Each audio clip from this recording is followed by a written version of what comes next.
டெல்லியில் நடக்கிறதுனால உங்களுக்கு தெரியாது, ஆனால் அதெல்லாம் நாங்கள் பார்க்குறோம். அந்த மாதிரி ஆயிடக்கூடாதுங்கிறதுக்காக தான் உங்கள்கிட்ட நாங்கள் இதெல்லாம் எடுத்து சொல்கிறோம் அப்படின்னு ஒருத்தர் பேசியிருக்கார். பேசினது யார்? திமுக எம்பி திருச்சி சிவா அவர்கள். அவர் என்ன சொல்கிறார் அப்படின்னு பார்த்தீங்கன்னா, தமிழ்நாட்டை தாண்டி உங்களுக்கு வெளி மாநிலங்களில் என்ன நடக்குதுன்னு உங்களுக்கு தெரியாது, அதெல்லாம் எடுத்துகிட்டு நாங்கள் பார்க்கும்போது அந்த மாதிரி தமிழ்நாடு ஆயிடக்கூடாதுங்கிறதுக்காக தான் இந்த செய்தியெல்லாம் உங்கள்கிட்ட சொல்கிறோம். கவலைப்படாதீங்க, காவலன் கண் விழித்திருந்தால் கல்லனின் பயம் இருக்காது, முதல்வர் கண் விழிச்சிட்டு இருக்கிறாரு, உங்களுக்கு பாதுகாப்பு அவர் கொடுப்பாரு அப்படின்ற மாதிரி பேசியிருக்காரு திருச்சி சிவா அவர்கள். வடக்கே என்ன நிலையிலே என்பது உங்களில் பலருக்கு தெரியாது. நம்முடைய வாழ்க்கை முறை எப்படி என்றால், போடியிலே வாழ்கிற உங்களுக்கு திருச்சியில் இருக்கிற மக்களுடைய நிலைமை தெரியாது.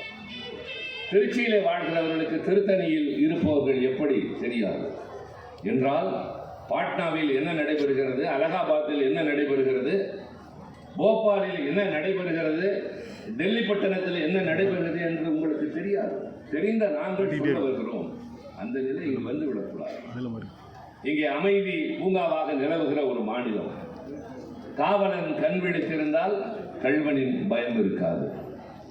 நல்ல காவலனாக தளபதி அண்ணன் ஸ்டாலின் உங்களை காத்துக் கொண்டிருக்கின்றார்.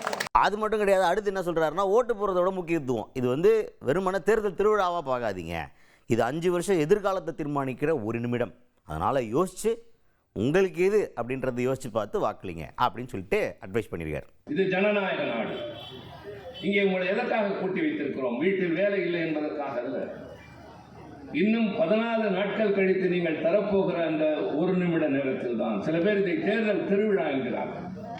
என்னால் அதை ஏற்றுக்கொள்ள முடியவில்லை. திருவிழா என்பது ஒரு நாள் எல்லோரும் கூடி மகிழ்ந்து கொண்டாடி பின்னர் கலைந்து செல்வது.